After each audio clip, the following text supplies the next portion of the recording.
Welcome to JK Tells a Story, where real-life dramas unfold. Sit back and enjoy today's tale. My wife and I work at the same energy company. Victoria is our government and investor relations director.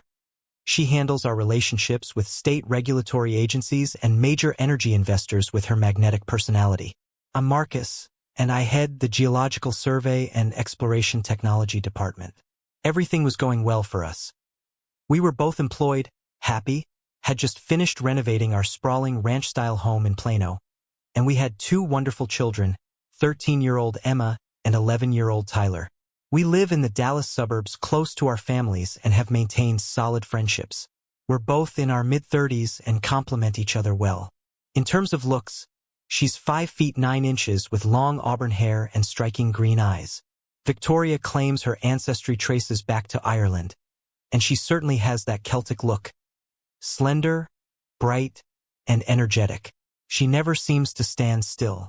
I'm 5 feet 10 inches with sandy hair and prefer endurance sports like cycling and running, so I have a lean build and I'm physically fit, but not in an ostentatiously athletic way. I was surprised when I received an invitation to a long weekend at a private ranch estate owned by one of our company's major energy investors. Bradley Thompson, our CEO, explained that he and his wife Patricia were traveling along with several executives and their partners. Victoria was also invited as she was the investor's primary liaison for a potential new drilling project in West Texas. It sounded like I was there to assess geological data and provide technical insights, but hey, don't look a gift horse in the mouth. Bradley explained that the investor was extremely wealthy and could easily become our company's primary backer for the Permian Basin expansion. We would leave Friday afternoon and return Monday evening on a private jet, with everything provided for us. Victoria knew everything. When I mentioned it on the commute home, she had been coordinating regulatory approvals with the investor for several months and seemed very impressed, looking forward to the complimentary weekend. I asked her about the details, but she didn't seem to know much beyond the business aspects, so I asked about the investor himself. Victoria explained that his name was Harrison Blackwood and said that he was in his mid-40s, looked distinguished, exuded self-confidence, and had built his fortune through inherited oil fields and strategic energy investments across Texas and Oklahoma. She seemed somewhat fascinated, describing him as commanding and influential in Austin political circles, among other things. Great, I thought to myself, he sounds like an arrogant oil baron, but I'll probably keep that observation to myself until after the weekend. 2 weeks later, on a Friday afternoon, we found ourselves on a private jet heading northwest to Montana. The flight took about 3 hours, and I must say I was impressed. If the ranch estate was his, he must be absolutely loaded. I don't know exactly what I expected, but it seemed enormous, maybe 50,000 acres, judging by what we saw as we came in to land on a private airstrip. It looked like a luxury guest ranch with the main lodge situated among rolling hills dotted with cattle and oil pump jacks that formed an interesting contrast across the landscape. Victoria was beside herself with delight, and the others weren't far behind. We were shown to our individual guest cabins and then went to lunch with our host on the wraparound porch overlooking the rangeland. I wanted to hate him, but Harrison seemed like a reasonable guy. Victoria even downplayed his appearance. He looked like a successful rancher with silver at the temples and the kind of weathered handsomeness that came from outdoor living and inherited wealth. He thanked us for coming and told us to make ourselves at home. We chatted with the other 3 couples from our energy company and met a stunning brunette named Isabella Monroe, who I assumed was Harrison's weekend companion. Besides the ranch staff, the only guy there who wasn't introduced to us looked like private security and stayed in the background. I wondered what kind of business rivalries Harrison had that, even at a secluded ranch, he still needed protection. Harrison greeted Victoria like a valued business partner, and they appeared very comfortable discussing regulatory strategies. She and the others seemed to hang on his every word about energy policy and market trends. I suppose this was natural since he was an unusually generous host and potentially their most valuable investor for the drilling expansion. We had a great afternoon touring the working ranch, horseback riding among the cattle, and generally relaxing in the Montana air. Premium bourbon and gourmet barbecue were constantly offered. Later, we enjoyed the evening cookout with all members of the group around a large fire pit. The atmosphere was friendly and relaxed as we chatted in small groups about everything from energy futures to ranch life. Isabella came up to us and introduced herself. She was charming and talked about growing up in prominent Houston oil families. I got the impression that she came from serious money but seemed genuinely nice. I wondered if she was involved in the energy business herself or perhaps didn't need to work. To my surprise, she was quite friendly with me, even in front of Victoria. I managed to keep things professional, simply chalking it up to Texas hospitality, the relaxed atmosphere, and an idyllic location. The perfect setting for a romantic evening. Victoria was particularly affectionate that night. She expressed her love for me repeatedly. It was the best evening in a long time. Maybe there's something to this ranch retreat idea after all. I was hoping for a repeat the next morning, but Victoria quickly showered and was ready for breakfast. I finally managed to get dressed and catch up with her while she was deep in conversation with Bradley and Harrison about drilling permits and environmental assessments. I wondered if it was all business, as both Bradley and Victoria looked slightly tense. Perhaps Harrison was leveraging the weekend to pressure them into unfavorable contract terms. As I approached, the conversation shifted to lighter topics, and after a hearty ranch breakfast, we and the others continued to enjoy another beautiful day by the ranch's swimming hole. On Saturday, we went to dinner in the main lodge's dining room, and I noticed that Victoria had dressed up more than usual. She looked stunning in a black cocktail dress and heels. After dinner, Harrison asked if we could spare him a few minutes for a private discussion. We agreed and followed him into his study, followed by his security man. Harrison sat down in a high-backed leather chair behind an imposing desk, and we sat in chairs opposite. I noticed that Victoria positioned herself slightly away from me. After a long pause, Harrison spoke. "I have a proposition for you, Marcus. It's of a personal nature." "Okay," I answered, trying to appear calm despite being completely confused. Harrison continued, "I've had the pleasure of working with Victoria and getting to know her better over the past few months, and it's been an absolute pleasure. We work together fantastically well and have built an excellent professional relationship." He paused, perhaps waiting for my reaction, but I had no idea where he was going with this, although the emphasis on relationship made me feel a little uneasy. He continued smoothly, "As a result, I have a proposition. I would like to spend the remainder of the weekend with Victoria in a more personal capacity. Of course, I will be happy to compensate you for this arrangement, and to facilitate this, I intend to transfer $100,000 into your joint account." I laughed. It had to be a joke, and I couldn't resist making one myself. "Well, Harrison, it looks like you're being a little cheap. Didn't Robert Redford offer more than $1 million for Demi Moore?" Nobody laughed. Harrison continued, "As in any negotiation, I'm willing to discuss terms to reach an agreement. Besides, Isabella will be available for your company, and I would be pleased if you would agree to spend time with her." I turned to Victoria, expecting her to be as shocked as I was, but she just looked worried. "This is not a joke, Marcus," she said. "Harrison made this proposal to me, and I think that we should seriously consider this offer." I wanted to hit him, but when I looked back, his security man had moved closer. I was surprised how quickly he had repositioned himself. I didn't even notice him move. Harrison continued, "I assure you that your wife fully supports this arrangement. Where's the harm? We'll all have an enjoyable time, and you'll be significantly compensated." I turned to Victoria. Maybe the difference in price is explained by the fact that Demi Moore didn't want to do it for any amount. Victoria flinched at this remark, but she was smart enough not to respond. I desperately tried to think clearly but was forced to focus on my breathing, which was becoming increasingly difficult. I looked at the security man. His demeanor had completely changed. He looked alert and focused on my movements, and with good reason, since I really wanted to punch Harrison in his distinguished face. "What's your name?" "Former military. Judging by your bearing." "Jackson Mitchell, sir." "Jake. And I cannot comment on personal matters. And if you made a move toward my employer, I'd have to intervene professionally."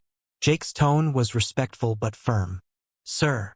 Turning to Harrison, I said, "It's a good thing you brought him. Otherwise, I would have beaten the hell out of you." Harrison didn't seem bothered at all. "Let's not be hasty, Marcus. A great deal depends on this weekend's outcome." Victoria spoke next. Marcus, think about it rationally. Just a couple of days, and the money will change our financial situation forever. Plus, this could secure the drilling contracts. I was devastated. She clearly had planned and wanted this. Tell me, dear wife, did the offer of money come after you two decided to do this? Having received no answer, I continued. I think Isabella was also arranged to sweeten the deal. Who is she? Exactly. To this, Harrison replied, Isabella is a personal friend from Houston society. In addition to her family's energy investments, she is a very sophisticated companion who only accepts arrangements that interest her personally. Rest assured, with her, you will have a memorable experience. I think that makes you both the same kind of people. Another wince from Victoria, but no defensive words. Well, Harrison, you can take your money and choke on it. It was at this moment that Victoria spoke and revealed her true position. This is my decision, and I want to pursue this opportunity. It's just a business arrangement with personal benefits, and we'll both be exploring new experiences. Harrison and I have excellent chemistry, but that's where it ends. That doesn't change our love for each other. I'm confident you and Isabella will enjoy each other's company as well. I was stunned by her words, which slowly sank in. The difference, my dear wife, is that I don't want anyone else. And this is much more than you're pretending. This is betrayal and conspiracy behind my back. I will never be able to trust you again, and if you're ready to do it once, then why not repeatedly? Victoria quickly replied, You're overreacting. I'm telling you about this openly, so it's not a conspiracy or secret, and I'm being completely honest. This will happen, and then I will return to being completely yours. If you love me, you will support me in this one thing. Think about what we can do with the financial benefits, opportunities for the kids, security for our future. Don't you dare use our children as justification.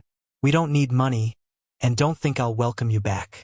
Your honesty would only work if we had agreed on something together, and the only person you've made agreements with is this pompous fool. Money is just an excuse. You want and plan to do this.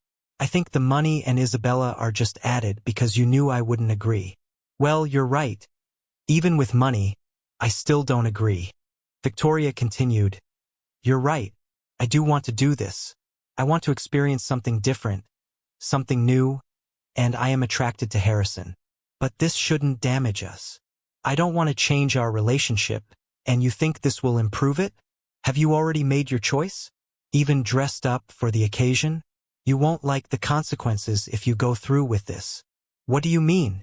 I asked. Well, you won't emerge from this situation favorably if you fight this or pursue a divorce. You will lose everything, your home, children. Even your career will be in jeopardy with our company's dependencies. There's no need for this conflict, so just accept it. Everything will be much simpler. See you tomorrow, and remember, I love you and only you. I needed to leave. Breathing was becoming a real problem, and if I stayed, I would lose control. I stood up, feeling unsteady, and staggered toward the door. I heard Victoria calling my name, but I kept walking. As I was crossing the main lodge, Isabella approached me and gently touched my arm, saying that everything would work out. I turned to her. Are you the consolation prize? She walked away with dignity and tact. I kept walking and eventually got outside and walked halfway across the courtyard. But I didn't feel stable. I heard footsteps behind me and was disappointed to see that it was Jake and not Victoria. Listen, Jake, you need to give me space, I said. I'd like to, but I need to make sure you don't do anything dangerous. You got any plans? Because I'm out of ideas, Jake replied.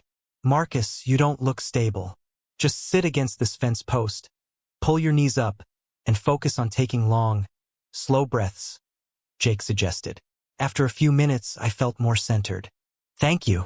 I probably had a panic attack, I said. Jake replied, You were pretty pale, but now you look more normal. Speaking of dangerous ideas, is there a way out of this situation? Seriously, you can't leave this property tonight. There are no vehicles available, the pilots are off duty. You might be able to call for transportation, but a cheating wife hardly constitutes an emergency. I'm glad you think she's being unfaithful.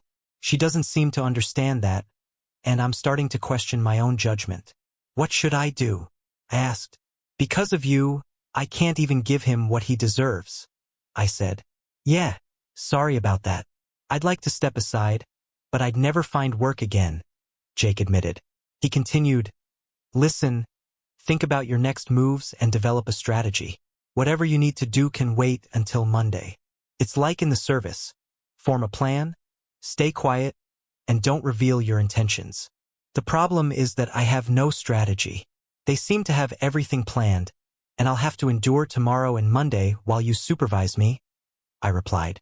After a long pause, Jake suggested, there's a supply truck leaving early Monday morning with deliveries to town.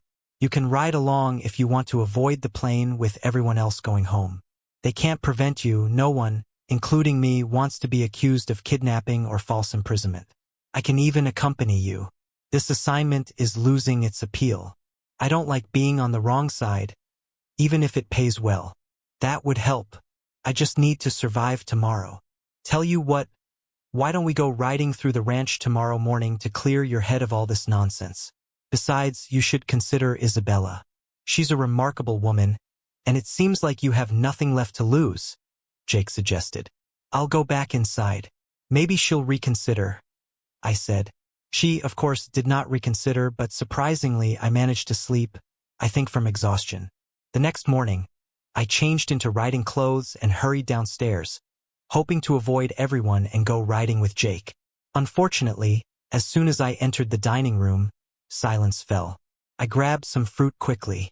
The conversations resumed quietly.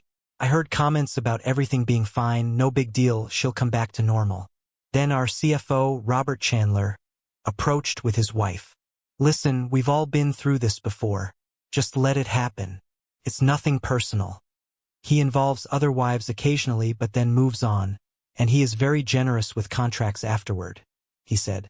At that moment, Victoria and Harrison appeared. She looked absolutely radiant, glowing if I had to describe it, at least until she noticed me. Her smile faded. She released Harrison's hand and came over to embrace me. I held her at arm's length and looked around. God, I thought what a complete fool I was. Everyone knew what would happen before the weekend even started. What an absolute idiot I was. I started to leave. Victoria spoke. Please stay, Marcus. We can spend time with the group and have another pleasant day together. I looked around. All eyes were on me, some expectant, others clearly amused by the situation. No, he paid for you and he can keep you. But before I go, I need to address the group. I believe this weekend has been planned for quite some time, and you all have been aware. So it's only fair that you all hear what I have to say. All members of the group exchanged nervous glances. Bradley and Patricia, I would never have come this weekend if you weren't here. It never occurred to me that you would participate in something so vile. You knew and approved of what he does, like some kind of social club for sick voyeurs. I hope you enjoyed keeping me ignorant. I noticed how they all began to shift uncomfortably. This was clearly not part of their expectations. I actually thought we were friends, and making me feel welcomed so they could arrange everything was a nice touch. And you're wrong, Harrison. This is very personal. So, thank you for your role in destroying my marriage. The fact that you're willing to use leverage over my children is frankly disgusting. I don't allow anyone to threaten my children. Victoria insisted. You're making this too dramatic. It was merely a brief arrangement, a temporary situation that shouldn't shake our foundation. I've already expressed my love. I interrupted. Here comes the first line of defense. Trying to minimize it, are we? I'm well aware you had a strategy for how I'd react, so let's analyze what you had planned. Phase A, we stay here, and you gradually normalize the situation before we return home. You and your accomplices probably even discussed this seriously, addressing the issue on your behalf. No doubt you expect me to swallow my pride, avoid overreacting, and maturely accept the situation. After all, it's just my ego and pride, right? You know it's a losing effort, but it's all part of the conditioning process. Phase B. Once the weekend concludes, you return control to me. We'll be intimate, frequently, perhaps even exploring new activities. Leveraging your new experiences will rejuvenate our relationship and will emerge stronger than ever. I wouldn't be surprised if you've planned ways to seduce me. After all, sweetheart, you can't let my sense of loss persist too long." Victoria glanced nervously at Harrison, indicating that my observation hit the mark. "Additionally, we'll have access to the funds he promised. With the earnings from your side activities, we can provide the kids with better opportunities." These words caused visible reactions from several people. "If we're still fighting, Phase C activates. You already planted the seed last night. If I really love you, then I should support you in this. For 15 years, you have been a wonderful wife, and this is just one weekend for you. Yes, this may begin to weaken my resolve, but what do I receive after 15 years of devotion to you if I'm treated like garbage? You knew I would never agree, and you approach me with complete disrespect. So, this strategy won't work. Now you're somewhat worried. Maybe you should give me time to cool down. In a week or two, you'll find me drowning my sorrows somewhere, and then you'll request forgiveness. This is Phase D. You actually regret all this. You didn't realize it would hurt me so much, and you never would have done it if you had known. You love me, plead, cry, and all that. I must admit that you have a chance, but then the way you just walked hand in hand with him in front of everyone and looked so pleased with yourself. This confirmed to me that there really was no guilt or regret, only contempt and a desire to humiliate me. Phase D won't work for you. So finally, a backup plan may be needed. Phase E threats.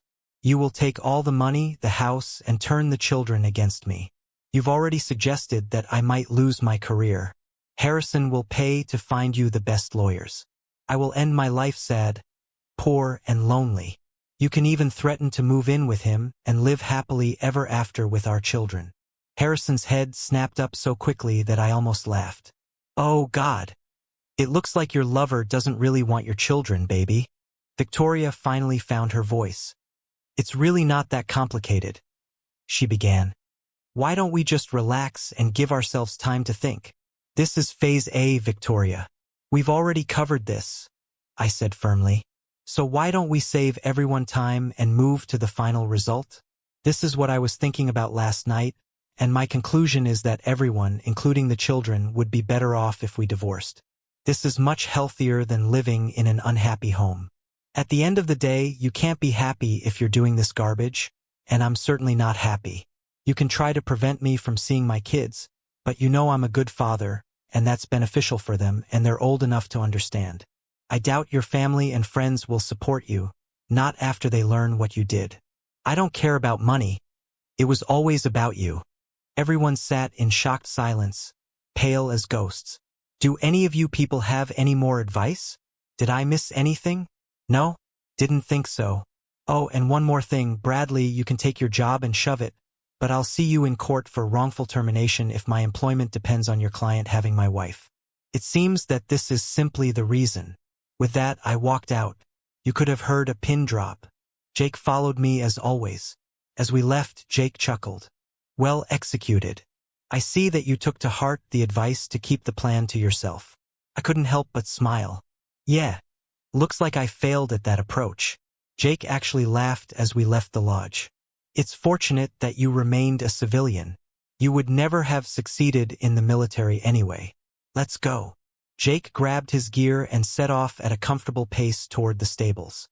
After we saddled up and rode for a mile, I was having trouble keeping up with his horse and began to think that perhaps it was a mistake. I heard him call out from ahead about how physical exertion is a great way to distract from mental anguish.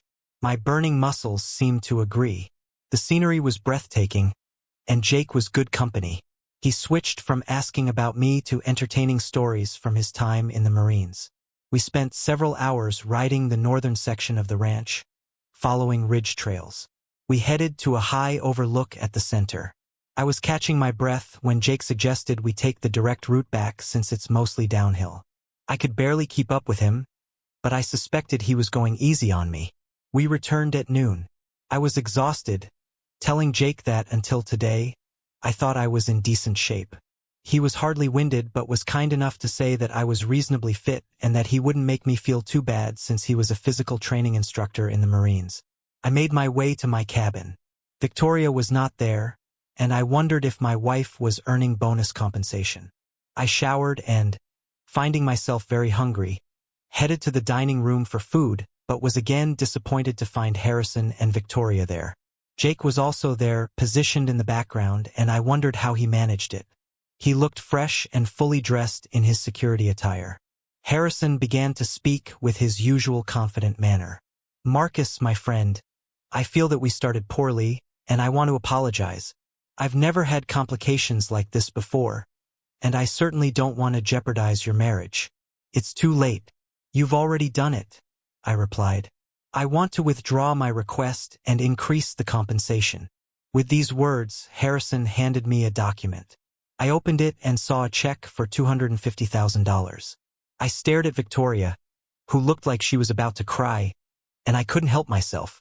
"You must have been quite impressive to earn that much, baby." Victoria's eyes flashed with anger. "That's not the point. We made a terrible mistake, and we're trying to correct it." Harrison was a complete gentleman and was genuinely concerned about your reaction. I laughed at this statement. "What is your definition of a complete gentleman? Did he say, 'Thank you,' when it was over?" "There's no need for sarcasm, Marcus. This is just a miscalculation on our part. We miscalculated your reaction to what was happening. It was a once-in-a-lifetime experience for both of us. You should be grateful to Victoria for making the sacrifice to offer you and your children a better future." "Just a miscalculation? I doubt it. I made it clear what I thought about your plan, but you both proceeded anyway. You could have stopped everything at any moment but decided to stop only after you had your enjoyment. Well, you miscalculated this little strategy too." With this, I tore up the check. "I just saved you from becoming something you're not. There's only the cheating part left, but I don't think I can fix that." This time, her tears started immediately. I turned to Harrison. "Why are you doing this? Control or the thrill of having someone else's wife? Either way, it makes you a very pathetic individual. How old are you? 48 years old, and you act like a child stealing toys just because you can. Don't you have anything more meaningful to focus on?" Harrison responded smoothly. "I operate a multinational energy corporation and contribute millions to charity. I have plenty to focus on. According to the research I conducted last night, you inherited this corporation from your family, and under your management, it's stagnating. When it comes to charities, attending galas, dinners, and fundraisers must be exhausting work. When was the last time you did something yourself? Got your hands dirty and actually helped another person? I doubt you have it in you. You're so self-absorbed and too busy playing games with people's lives. Judging by the way you planned this weekend for everyone to know, you must get satisfaction from humiliating others. Sorry, Victoria, but it wasn't just because he wanted you. He wants every executive spouse, so you're one of many. Why don't you, Harrison, try to grow up, have a genuine relationship with someone, put some of your wealth to good use, and stop being a complete jerk?" For the first time, I saw him struggle for words and look uncertain. I continued, "Jake, you better get this piece of trash out of my sight before I take my chances with you." I saw Jake suppress a small smile before saying to Harrison, "I think it's time for us to leave, sir, before your safety becomes a concern." After they left, I grabbed some food and went to the pool area, trying to avoid the others. Just when I thought I was alone by the water, I noticed Isabella relaxing on a lounge chair, reading. If she had been beautiful before, now when she smiled, she became truly radiant. I approached her. "Sorry about last night." Before I could continue, she replied, "There is no need for this. I was certain that you would accept the arrangement. If I had known, I would never have approached you. Your reaction is completely understandable, and your speech at breakfast was absolutely wonderful. I couldn't agree more." When you left, Victoria burst into tears, and I've never seen Harrison look so embarrassed. "I loved every minute." "Oh, I'm sorry. I shouldn't have said that, considering what you're dealing with." I answered, "Thank you. I'm even glad that something is starting to become clear. I'm already tired of being told that this is no big deal. You see, Harrison has no idea what to do with you. He had never been rejected before and was not accustomed to dealing with principals." "Has he already offered you more money?" "Yes, just before I came down. $250,000. Foolish man. I told him not to do it, but he's used to paying enough until he gets what he wants. He will pay for this, both in business and personally. Isabella was easy to talk to, and she listened intently as I talked about my marriage and children. She was clearly intelligent and well-educated. She expressed surprise that Victoria would do this while in a seemingly happy marriage, suggesting that there had been some kind of unhappiness or unusual arrangement between us. I thought about it. No, it's just an unexpected ambush. She seems to be completely fascinated by this guy. He can have that effect on women. It's all very charming, but there's not much substance underneath, if you know what I mean. We talked more and I felt somewhat better. I think you really love her. Your reaction to the proposals and at breakfast must be breaking your heart, she said. I shrugged. I'm sorry that I was part of this. It's not your fault. I just need to survive one more night, and then maybe I can escape. She smiled again, and it was starting to affect me. Well, maybe I can help with that. Everyone was surprised when I appeared at dinner. Victoria no longer sat next to Harrison. Dinner was relatively normal, although I ignored Victoria's attempts at conversation. When Victoria asked if I wanted to retire early, I smiled pleasantly and said I had other plans. She looked embarrassed, and this embarrassment increased when Isabella came around the table and took my arm as I stood up. We left the dining room together. We walked to one of the guest cottages by the stream. The original plan was to just leave together and give Victoria a taste of her own medicine, but Isabella felt right beside me, very right, and when we talked under the stars, at least some of the disappointment of the last 24 hours faded. I thought about maintaining my principles, my sense of right and wrong, but then I looked at her. I guess Victoria wanted me to be more flexible, and as far as I was concerned, our marriage vows had already been broken by Victoria. I spent a meaningful evening with Isabella. It wasn't just her beauty. She had a calm wisdom about her. Every conversation seemed so thoughtful and perfectly timed. She truly was accomplished in many ways. Surprising myself, I didn't think about Victoria and didn't feel guilty. The painful memory of Victoria with Harrison easily eliminated any hint of remorse. I took the supply truck to the nearest town and then a commercial flight home. I picked up the kids and made arrangements for their time as best I could. I created a vague story about how their mother and I had had a disagreement but that we would work things out, and was just suggesting dinner when Victoria came into the house, pulling our heavy suitcase. The children ran upstairs to get ready, calling out, "Hi, Mom!" Victoria smiled. "Dinner sounds good. If you give me a few minutes, I'll get ready." "I'd rather you didn't join us, Victoria. Like you said, I don't know how much time I'll have with them, so I'd rather we go alone." When I met Harrison, I immediately felt the attraction. He seemed so distinguished, confident, powerful, charming, almost like characters from classic films. It was strange that later, in Marcus's presence, he was none of these things. Our professional relationship led to business lunches and then dinners. It was exciting, I felt energized by it. After dinner, he would walk me to my car like a gentleman, and I almost felt dizzy, but I was determined not to cross any lines and told him about my boundaries. Harrison talked about how some relationships could be more open, and I wondered if Marcus might be able to consider it. When he offered to make this proposal, I thought that the financial benefit would justify it. Bradley supported the idea, and we started making plans for the weekend. The weekend started out wonderfully. I had a great time with Marcus and almost abandoned the whole plan. Harrison said that everything would work out and that I should relax. Both he and Bradley said to expect Marcus to reject the idea initially but to give him time to come around. Marcus reacted completely differently than we expected and planned. The biggest shock was that he actually looked physically ill. I wanted to run after him, but Harrison assured me that everything would be fine. He suggested Isabella would keep him company, so when he didn't return, I thought he was spending time with her. I was relieved, and after months of anticipation, I was eager to spend time with Harrison. As soon as he took my hand, I realized that I was committed. He led me to his suite, and before long, I was completely swept away. Harrison treated me as if I were precious. I felt so special. Despite his age, he was incredibly fit. I was not disappointed by anything about him. The evening unfolded naturally, and he seemed attuned to everything I wanted and needed.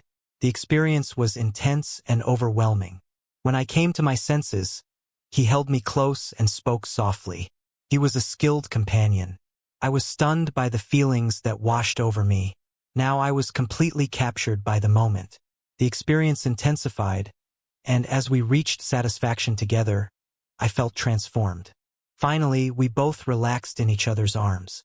I woke up in the middle of the night, confused, believing I was with Marcus, shocked to find another man lying next to me. I felt guilty, wondering where Marcus was and how he was feeling. I must have disturbed Harrison because he woke up and held me, and my guilt was soon forgotten when the evening continued. This morning, I was getting ready when Harrison came up behind me. He seemed insatiable. We spent more intimate time together, and I was delighted by the look of desire on his face. Once again, we were able to reach satisfaction together. It was everything I had hoped for, and I was thrilled. I thanked Harrison for a wonderful evening. It felt natural to hold his hand as we walked downstairs and into the dining room, and I looked forward to another evening. I turned to look at Marcus, and everything fell apart. I had to control my panic when Marcus exploded. Everything had gone wrong. It was clear that he had not spent time with Isabella. Even without this, I thought that he would be upset, but I did not expect such anger. What scared me most was his cold rage. Marcus was too logical in everything. He anticipated almost all of my carefully developed arguments. When I brought them up, supported by Harrison, they sounded much more convincing, but Marcus destroyed them all in 5 minutes, making them sound weak and pathetic even to me. I tried my best to maintain my position, but I realized that I was losing. After he left, I collapsed sobbing. Harrison looked uncertain for the first time. When I recovered, I tried to find Marcus, but I couldn't. Bradley and Harrison then proposed the idea of stopping everything by offering more money. When we offered Marcus more money later that day, I was amazed at how things turned out. Harrison's presence had diminished so much that he truly seemed small and insignificant. Before that, his authority was such that I believed everything he said, but now this authority was completely undermined. He had assured me that we could have fun without ruining my marriage. This plan crumbled into dust, and I was no longer sure of anything.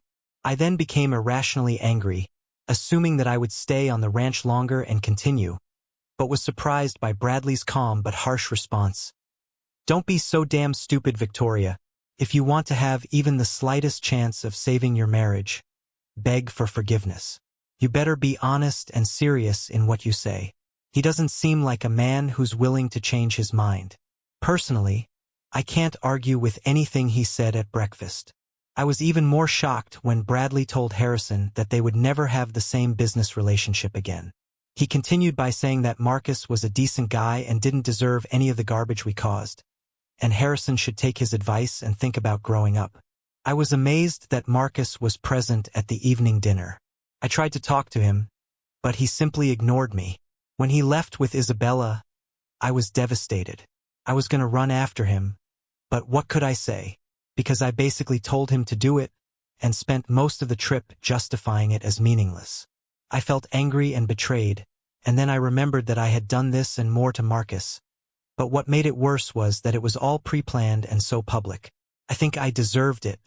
At least it might help us stay together if we both had similar experiences. The plane ride back without Marcus made me realize how much trouble my marriage was in because he had managed to find a way to leave the ranch before us. I never really talked to him properly after that incident. The realization of my actions began to become apparent, and waves of guilt washed over me.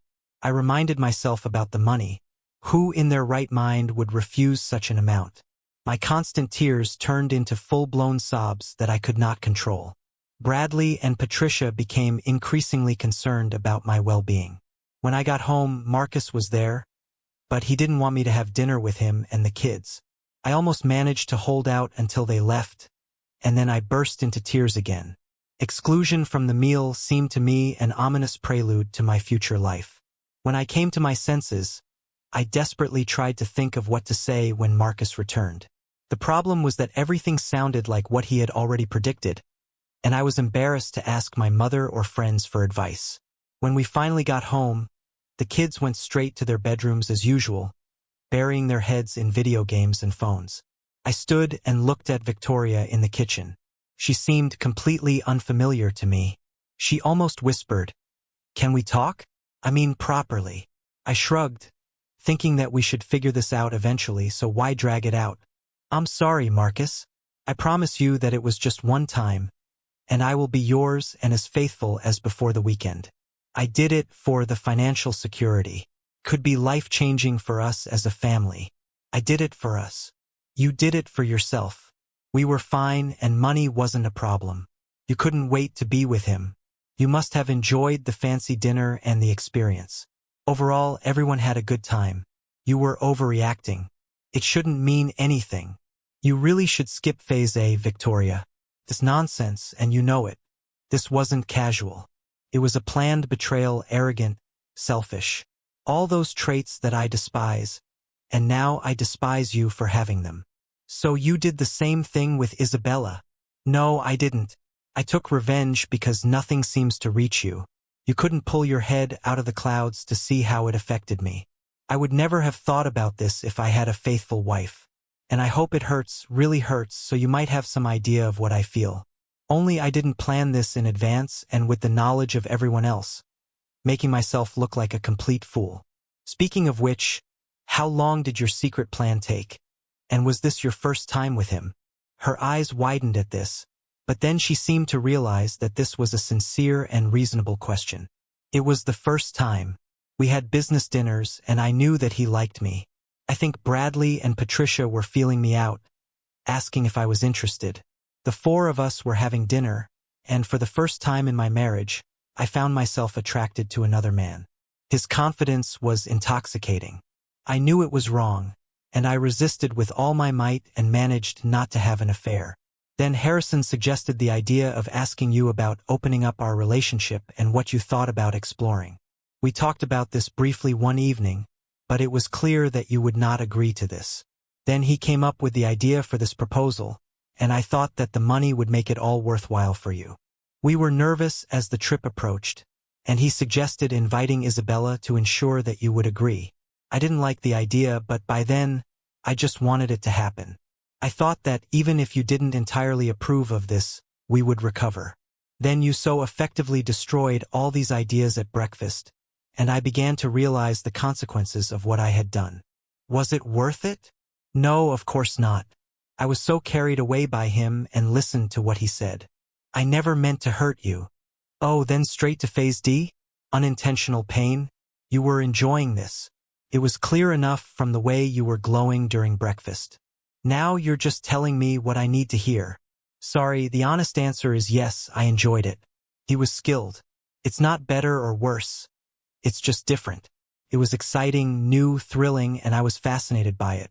He is very experienced and knows what he is doing. But this was the only time. Please don't abandon us and break up our family because of a one-time incident. I found myself smiling grimly. It's funny, but that's exactly how I would describe what you've already done. Destroyed our family because of a one-time act. It's all on you, not me. You're right. It's all my fault. I'm so sorry. I love you with all my heart. Well, not with all your heart. You gave part of it to him, and even if you claim that you didn't, your love still wasn't enough to keep you faithful. How can I trust you again? I was so trusting because it never occurred to me that you were capable of what you did. I think I don't really know you. I can hardly bring myself to look at you, let alone pretend this didn't happen. Victoria recoiled in shock. You can't say that. You love me. I know it. I never thought that I could lose you. I agree, you only thought about yourself and your pleasure, and not about me and the children. But sometimes love is not enough. I tried to calm down and move away from scoring points in the argument and anger. After a long pause, I continued, Listen, Victoria, even if we stay together and just forget about it as you suggest, we will never be the same. You destroyed the trust and bond of care we had for each other. Remember that more than anything in the world, we cared about each other and the children. We didn't let anyone else get hurt. Marcus, I love you. I made a huge mistake, and I'm ready to do anything to get it back. This cannot mean that we will get divorced. To get your way, you tore my heart out and threatened me. You don't do that to someone you really love." Victoria stared in silence, stunned, not knowing what else to say. "We need to talk about the children. I think that children are better off in separated families than in dysfunctional ones, so from this point of view, the best option is divorce. I agree that you will likely win custody, but don't try to stop me from seeing them. It will be better for you too. They listened to me. You are not very good at setting boundaries."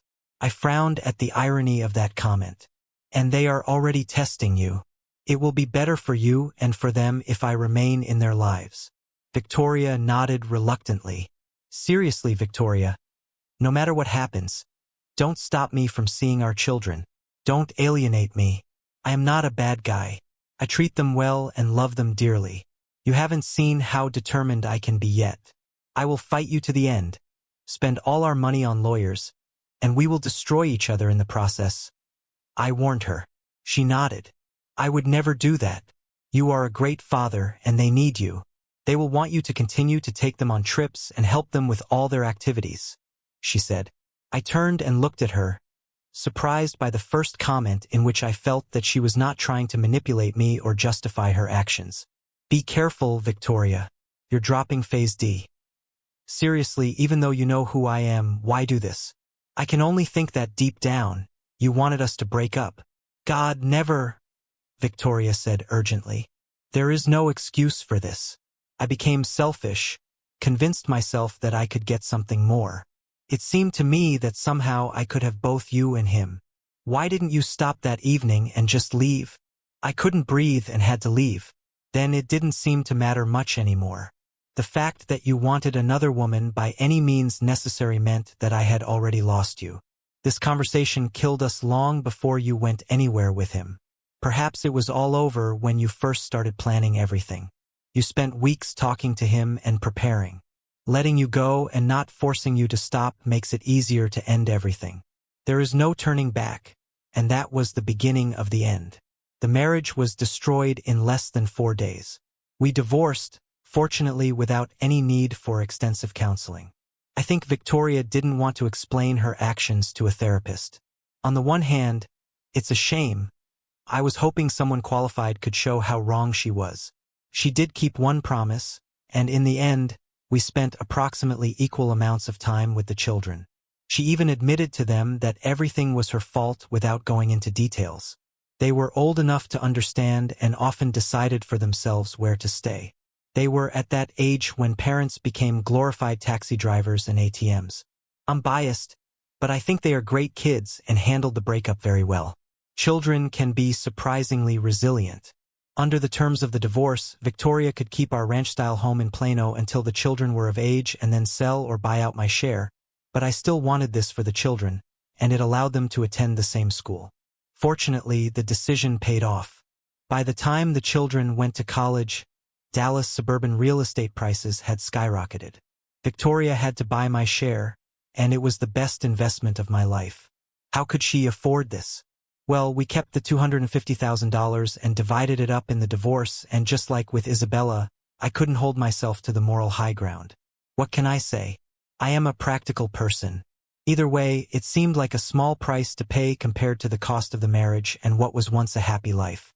I quit my job, was given a severance package to avoid the embarrassment of a wrongful termination lawsuit, and started my own geological consulting firm specializing in shale formations.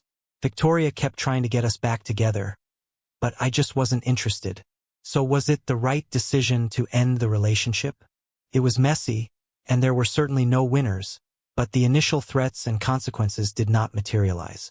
I wasn't going to forget or forgive that weekend, and there's something important about looking at yourself in the mirror and liking whoever you see there. Thank you for watching. See you next time. If you enjoyed this, subscribe to JK Tells a Story for more tales.